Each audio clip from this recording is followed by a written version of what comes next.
सर्वमङ्गलमाङ्गल्ये शिवे सर्वार्थसाधिके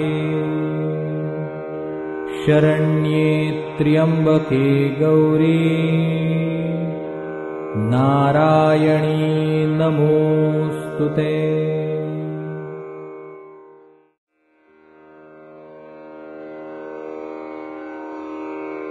श्री दुर्गा स्तोत्र। श्री गणेशाय नमः। नगरी प्रवेशले पंडुनंदन, तो देखिले दुर्गा स्थान। धर्मराजा करी स्तवन, जगदंबेचे ते धवा। जय जय दुर्गे भुवनेश्वरी, यशोदा गर्म संभव कुमारी। इंदिरा रमण सहोदरी, नारायणी चंडिकांबिके। जय जय जगदंबे भवानी, मूल प्रकृति प्रणवरूपिणी। ब्रह्मानंद पददायिनी, चिद्विलासिनी जगदंबे। जय जय धराधर कुमारी, सौभाग्य गंगे त्रिपुर सुंदरी। हेरंब जननी अंतरी, प्रवेशतु आमुचिया। भक्त हृदयारविंद्र भ्रमरी, तुझी या कृपावलोकने निर्धारी। अति मूढतो निगमार्थ करी, काव्यरचना अद्भुत। तुझिया आपंगते करून, जन्मांधासी येती नयन। पांगूळ धावे पवनाहून, करी गमनत्वरेने। जन्माधाराभ्य जो मुका, होय वाचस्पती समबोलका। तू स्वानंद सरोवर मराळिका, होसी भाविका सुप्रसन्न। ब्रह्मानंदे आदिजननी, तव कृपेची नौका करूनी। दुस्तर भव सिंधु लंघोनी, निवृत्ती तटानेजे। जय जय आदिकुमारिके, जय जय मूलपीठ नायिके। सकल सौभाग्यदायिके, जगदंबिके मूल प्रकृति। जय जय भर्ग प्रिय भवानी, भवनाशके भक्तवरदायिनी। समुद्रकारके हिमनगनंदिनी, त्रिपुर सुंदरी महामाये। जय आनंदकासार मराळिके, पद्मनयने दुरितकानक पावके। त्रिविधताप भवमोचके, सर्वव्यापके मृडानी। शिवमानस कनकलतिके, जय चातुर्य चंपक कलिके। शुंभ निशुंभ दैत्यांतके, निज जनपालके अपरणे। तव मुख कमल शोभा देखोनी, इंदुबिंब गेले गळोनी। ब्रह्मादिके बाळे तान्ही, स्वानंद सदनी निजविसी। जीव शिव दोन्हे बालके, अंबे तुवा निर्मिली कौतुके। जीवा तुझे स्वरूप नोळखे, म्हणोनी पडले आवर्ती। शिव तुझे स्मरणे सावचित्त, म्हणोनी अंबे तो नित्यमुक्त। स्वानंद पद हातासी येतो, कृपे तुझ्या जननीये। मेळवुनी पंचभूतांचा मेळ, तुवा रचिला ब्रह्मांड गोळ। इच्छा परतता तात्काळ, क्षणात निर्मूळ करिसी तू। अनंत बाल सूर्य श्रेणी, तव प्रभे माझी गेल्या विरोनी। सकल सौभाग्य शुभ कल्याणी, रमा रमणे वरप्रदे। शंबरारि रिपुवल्लभे, त्रैलोक्य नगरारंभस्तंभे। आदिमाये आदिप्रभे, सकलारंभे मूल प्रकृति। जय जय करुणामृत सरिते, निज भक्त पालके गुणभरिते। अनंत ब्रह्मांड पालके कृपावन्ते, आदिमाये अपरणे। सच्चिदानंद प्रणवरूपिणी, चराचर जीव सकल व्यापिणी। सर्गस्थित्यंतकारिणी, भवमोचनी महामाये। ऐकोनी धर्मराजाचे स्तवन, दुर्गादेवी झाली प्रसन्न। म्हणे तव शत्रु संहारून, राज्ये स्थापीन धर्मातूते। तुम्ही वास करावा येथे, प्रगटो नेदी जनाते। शत्रुक्षय पावती तुमचे हाते, सुख अद्भुत तुम्हा होय. तुवाज केले स्तोत्र पठण, हे जो करील पठण श्रवण, त्यासी सर्वदा रक्षीण, अंतर्बाह्य निजांगे. श्री दुर्गादेव्यैर्पणमस्तु. श्री महालक्ष्म्यष्टकम्. नमस्तेस्तु महामाये श्रीपीठे सुरपूजिते, शङ्खचक्रगदाहस्ते महालक्ष्मी नमोऽस्तुते. नमस्ते गरुडारूढे कोलासूरभयङ्करी, सर्वपापहरे देवी महालक्ष्मी नमोऽस्तुते. सर्वज्ञे सर्ववरदे सर्वदुष्टभयङ्करी, सर्वदुःखहरे देवी महालक्ष्मी नमोऽस्तुते. सिद्धिबुद्धिप्रदे देवी भुक्तिमुक्तिप्रदायिनी, मन्त्रमूर्ते सदा देवी महालक्ष्मी नमोऽस्तुते.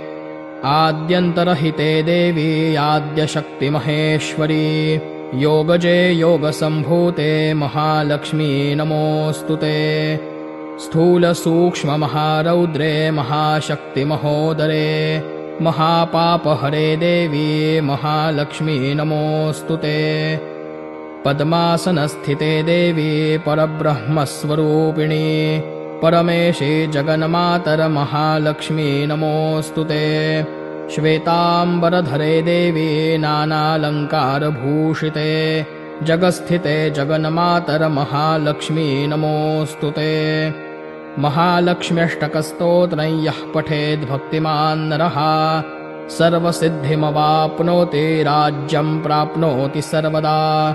एककाले पठेन्नित्यं महापापविनाशनं, द्विकालं यः पठेन्नित्यं धनधान्यसमन्वितः, त्रिकालं यः पठेन्नित्यं महाशत्रुविनाशनं, महालक्ष्मीर्भवेन्नित्यं प्रसन्ना वरदा शुभा. इतीन्द्रकृतः श्रीमहालक्ष्म्यष्टकस्तवः सम्पूर्णः.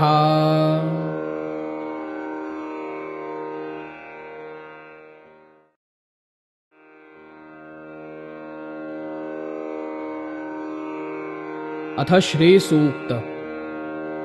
श्रीगणेशाय नमः. हिरण्यवर्णामिति पञ्चदशर्चस्य सूक्तस्य आनन्दकर्दमचिक्लीतेन्दिरासुता ऋषयः. श्रीर्देवता आद्यास्तिस्रो अनुष्ठुभः, चतुर्थी बृहति, पञ्चमी षष्ठौ त्रिष्ठुभौ, ततोऽष्टावनुष्ठुभः, अन्त्याप्रस्तारपङ्क्तिः. श्रीमहाकाली महालक्ष्मी महासरस्वती प्रीत्यर्थं जपे विनियोगः. हरिः ॐ हिरण्यवर्णां हरिणीं सुवर्णरजतस्रजां, चन्द्रां हिरण्मये लक्ष्मीं जातवेदोम आवह. ताम् आवह जातवेदो लक्ष्मीमनपगामिनीं, यस्यां हिरण्यौ विन्देयङ्गामश्वं पुरुषानहम्. अश्वपूर्वाव्रथमध्यां हस्तिनादप्रबोधिनीं, श्रियं देवीमुपौभये श्रीरमादेवी जुषताम्. कांसोऽस्मितां हिरण्यप्राकारामार्द्राञ्ज्वलन्तीं तृप्तां तर्पयन्तीं, पद्मे स्थितां पद्मवर्णां तामिहोपौभये श्रियम्. चन्द्राम्रभासा यशसा ज्वलन्तीं श्रियल्लोके देवजुष्टामुदाराम्. तां पद्मिनीमीं शरणमहं प्रपद्ये लक्ष्मीर्मेनश्च तां त्वा वृणे. आदित्यवर्णे तपसोऽधिजातो वनस्पतिस्तव वृक्षोऽथ बिल्वः, तस्य फलानि तपसानुदन्तु मायान्तरायाश्च बाह्या अलक्ष्मीः. उपैतु मां देवसखः कीर्तिश्च मणिना सह, प्रादुर्भूतोऽसुराष्ट्रेऽस्मिन् कीर्तिमृद्धिं ददातु मे. क्षुत्पिपासामलाञ्ज्येष्ठामलक्ष्मीं नाशयाम्यहम्.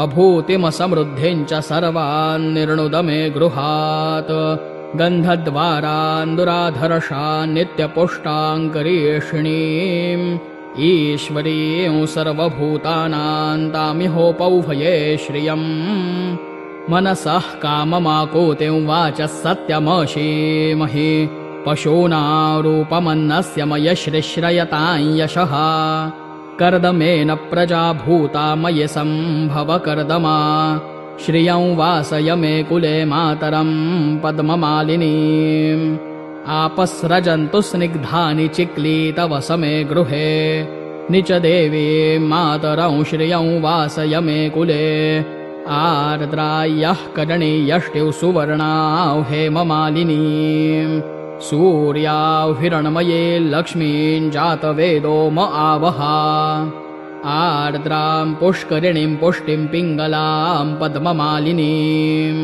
चन्द्रां हिरण्मये लक्ष्मीं जातवेदो म आवहा तां म आवह जातवेदो लक्ष्मीमनपगामिनीम् यस्यां हिरण्यं प्रभूतं गावो दास्योश्वान् विन्देयं पुरुषानहम् यश्चुचिः प्रयतो भूत्वा जुहुयादाज्यमनवहम् सूक्तं पञ्चदशरचञ्च श्रीकामः सततं जपेत् पद्मानने पद्म ऊरु पद्माक्षे पद्मसम्भवे तन्मे भजसि पद्माक्षी येन सौख्यल्लभाम्यहम् अश्वदायै गोदायै धनदायै महाधने धनं मे लभतां देवि सर्वकामांश्च देहि मे पद्मानने पद्मविपद्मपत्रे पद्मप्रिये पद्मदलायताक्षी विश्वप्रिये विश्वमनोनुकूले त्वत्पादपद्मं मयि सन्निधत्स्व पुत्रपौत्रधनं धान्यं हस्त्यश्वादिगवे रथम् प्रजानां भवसि माता आयुष्मन्तं करोतु मे धनमग्निर्धनौ वायुर्धनौ सूर्यो धनौ वसुः धनमिन्द्रो बृहस्पतिर्वरुणं धनमस्तु मे वैनतेय सोमं पिबतु वृत्रः सोमं धनस्य सोमिनो मह्यं ददातु सोमिनाः न क्रोधो न च मात्सर्यन्न लोभो नाशुभामतिः भवन्ति कृतपुण्यानां भक्तानां श्रीसूक्तं जपेत् सरसिजनिलये सरोजहस्ते धवलतरां शुकगन्धमाल्यशोभे भगवति हरिवल्लभे मनोज्ञे त्रिभुवनभूतिकरिप्रसीद मह्यम् विष्णुपत्नीं क्षमां देवीं माधवीं माधवप्रियां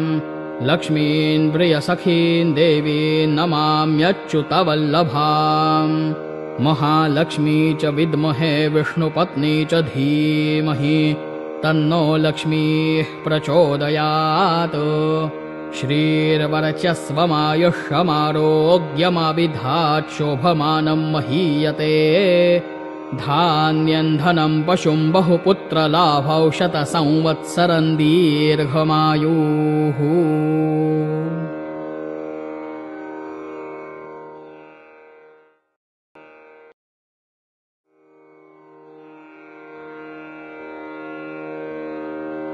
श्रीदेवी सूक्तम्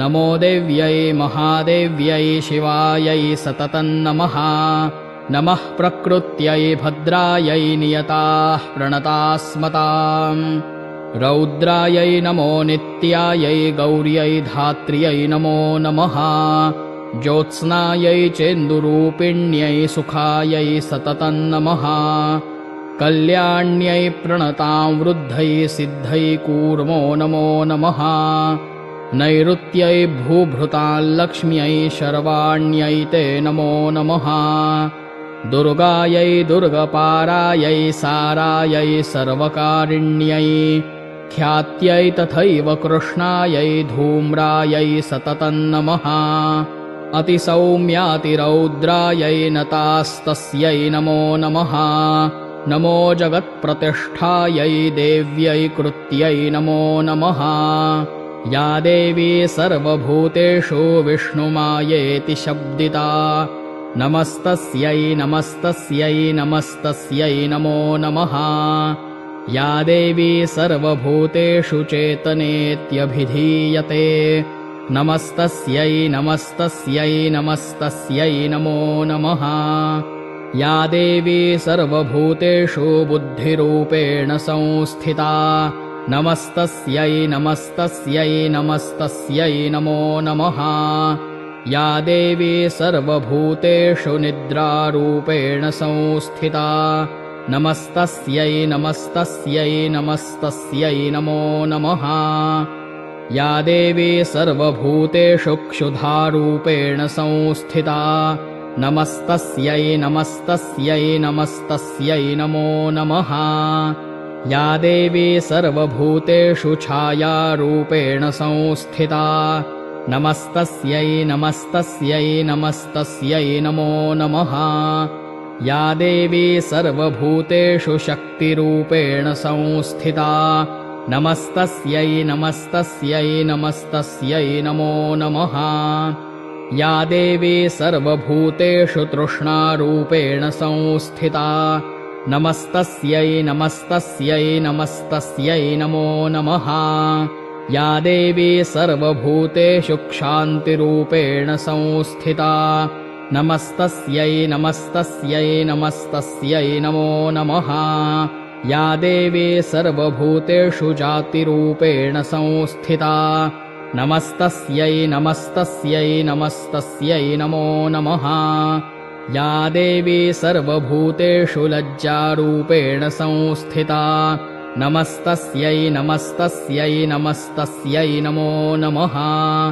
या देवी सर्वभूतेषु शान्तिरूपेण संस्थिता नमस्तस्यै नमस्तस्यै नमस्तस्यै नमो नमः।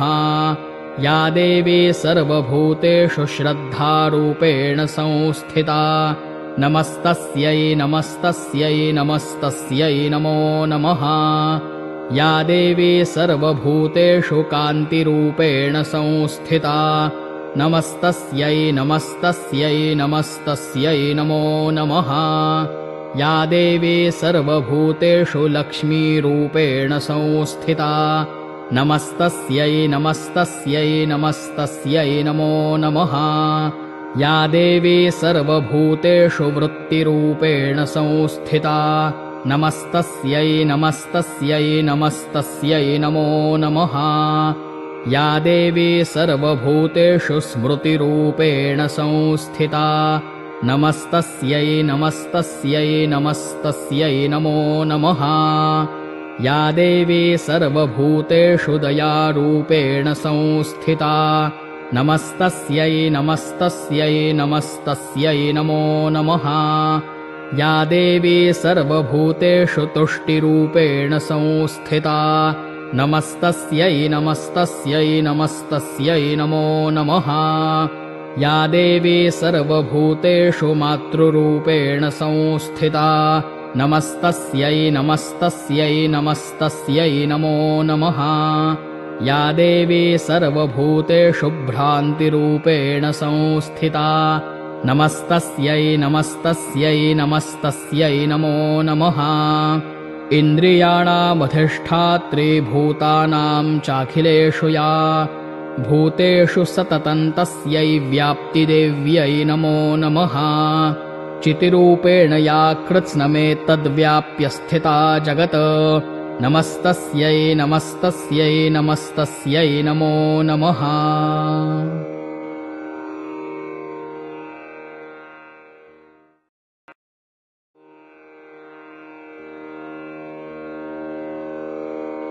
श्री दुर्गा सप्तशती सार।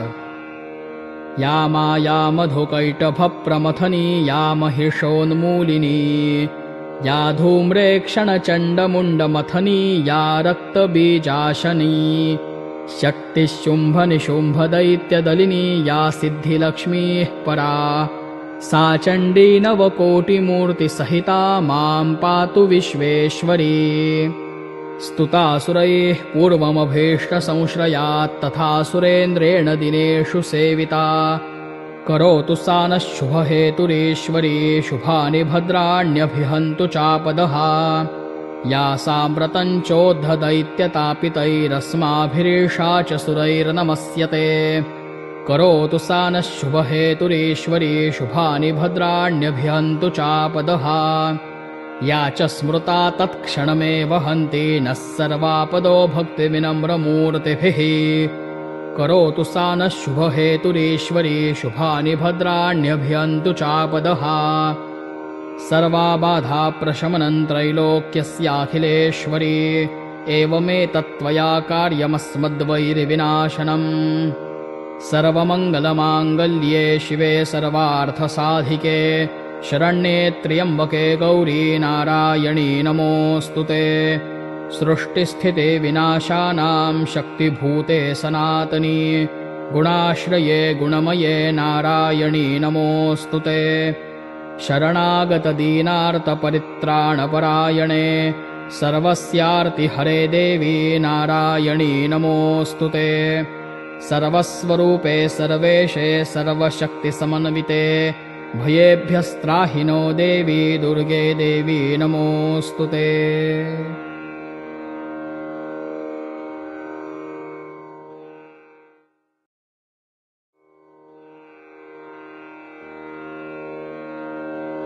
श्रीदेवी मंत्र। नमो देव्यै महादेव्यै शिवायै सततं नमः नमः प्रकृत्यै भद्रायै नियताः प्रणतास्मदाम् नमो देव्यै महादेव्यै शिवायै सततं नमः नमः प्रकृत्यै भद्रायै नियताः प्रणतास्मदाम् नमो देव्यै महादेव्यै शिवायै सततं नमः नमः प्रकृत्यै भद्रायै नियताः प्रणतास्मदाम् नमो देव्यै महादेव्यै शिवायै सततं नमः नमः प्रकृत्यै भद्रायै नियताः प्रणतास्मदाम् नमो देव्यै महादेव्यै शिवायै सततं नमः नमः प्रकृत्यै भद्रायै नियताः प्रणतास्मदाम् नमो देव्यै महादेव्यै शिवायै सततं नमः नमः प्रकृत्यै भद्रायै नियताः प्रणतास्मदाम् नमो देव्यै महादेव्यै शिवायै सततं नमः नमः प्रकृत्यै भद्रायै नियताः प्रणतास्मदाम् नमो देव्यै महादेव्यै शिवायै सततं नमः नमः प्रकृत्यै भद्रायै नियताः प्रणतास्मदाम् नमो देव्यै महादेव्यै शिवायै सततं नमः नमः प्रकृत्यै भद्रायै नियताः प्रणतास्मदाम् नमो देव्यै महादेव्यै शिवायै सततं नमः नमः प्रकृत्यै भद्रायै नियताः प्रणतास्मदाम् नमो देव्यै महादेव्यै शिवायै सततं नमः नमः प्रकृत्यै भद्रायै नियताः प्रणतास्मदाम् नमो देव्यै महादेव्यै शिवायै सततं नमः नमः प्रकृत्यै भद्रायै नियताः प्रणतास्मदाम् नमो देव्यै महादेव्यै शिवायै सततं नमः नमः प्रकृत्यै भद्रायै नियताः प्रणतास्मदाम् नमो देव्यै महादेव्यै शिवायै सततं नमः नमः प्रकृत्यै भद्रायै नियताः प्रणतास्मदाम् नमो देव्यै महादेव्यै शिवायै सततं नमः नमः प्रकृत्यै भद्रायै नियताः प्रणतास्मदाम् नमो देव्यै महादेव्यै शिवायै सततं नमः नमः प्रकृत्यै भद्रायै नियताः प्रणतास्मदाम्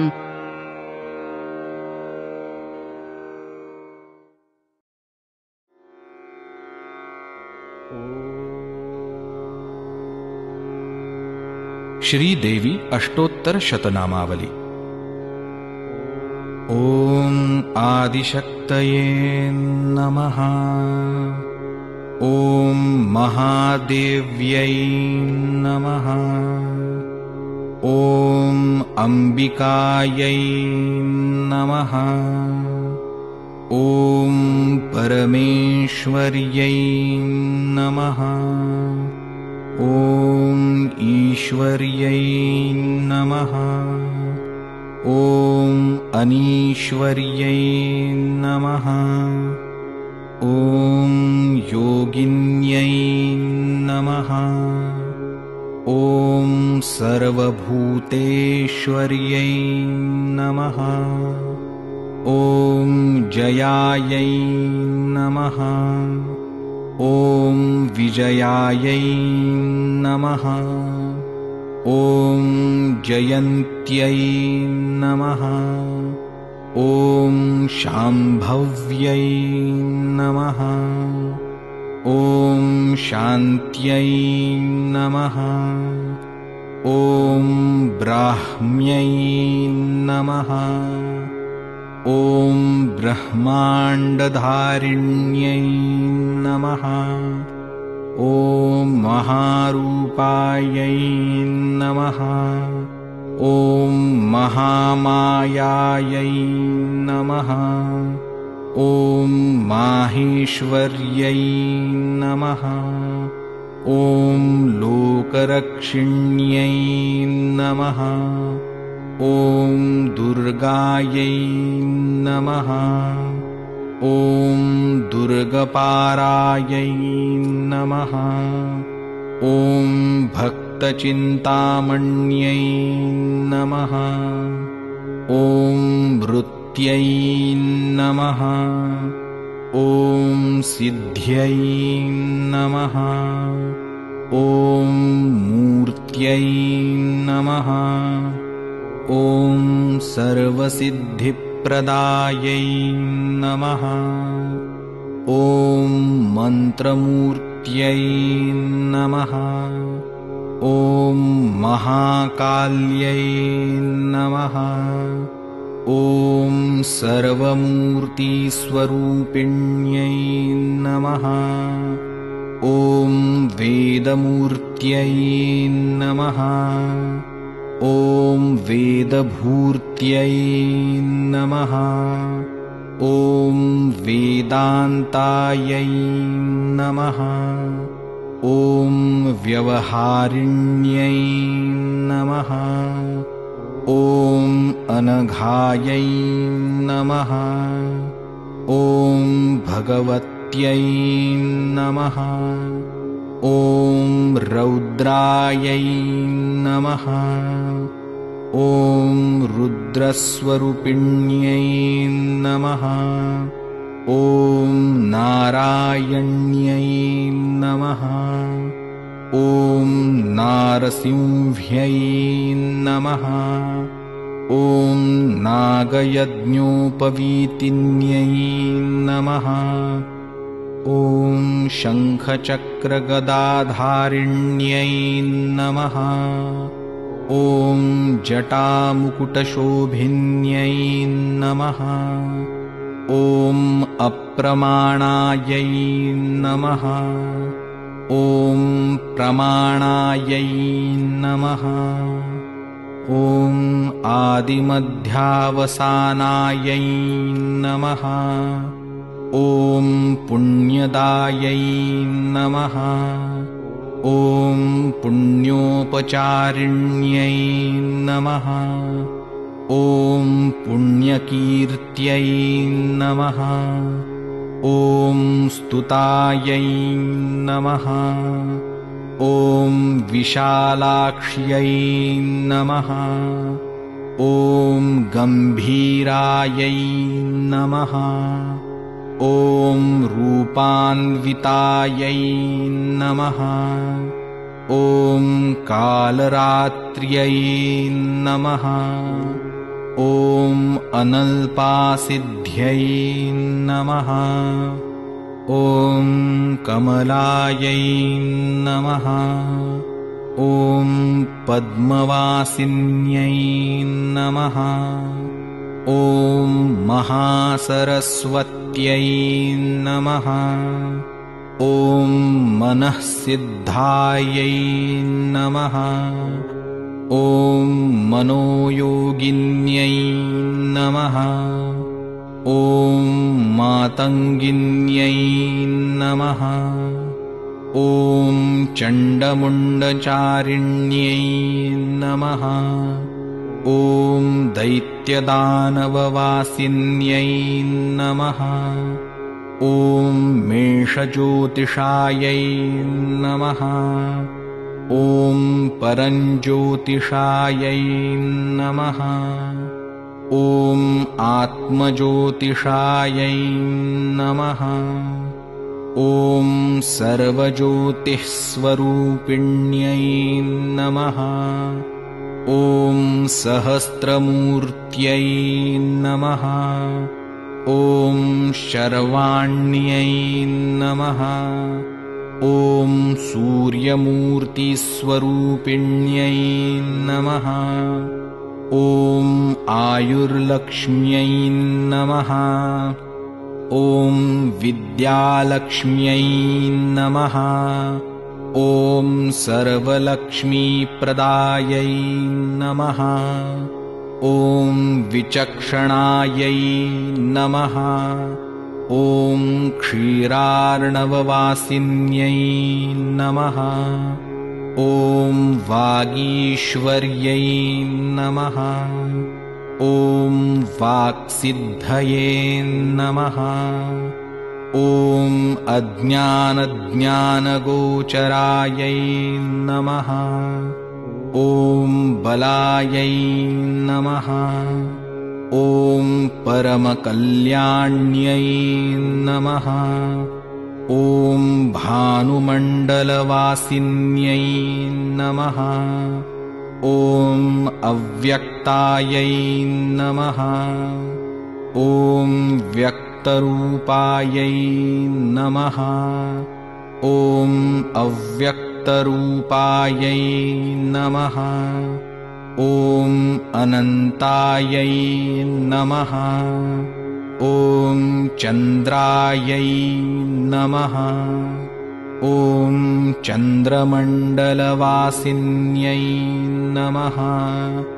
ॐ चन्द्रमण्डलमण्डितायै नमः। ॐ भैरव्यै नमः। ॐ परमानन्दायै नमः। ॐ शिवायै नमः। ॐ अपराजितायै नमः। ॐ ज्ञानप्राप्त्यै नमः।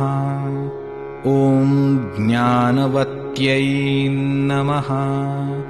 ॐ ज्ञानमूर्त्यै नमः। ॐ कलावत्यै नमः। ॐ श्मशानवासिन्यै नमः। ॐ मात्रे नमः। ॐ परमकल्पिन्यै नमः। ॐ घोषवत्यै नमः। ॐ दारिद्र्यहारिण्यै नमः। ॐ शिवतेजोमुख्यै नमः। ॐ विष्णुवल्लभायै नमः। ॐ केशविभूषितायै नमः। ॐ कूर्मायै नमः। ॐ महिषासुरघातिन्यै नमः। ॐ सर्वरक्षायै नमः। ॐ महाकाल्यै नमः। ॐ महालक्ष्म्यै नमः।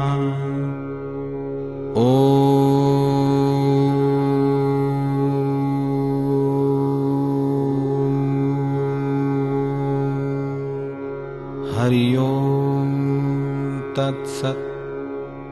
हरि ओम तत्सत्। हरि ओम तत्सत्।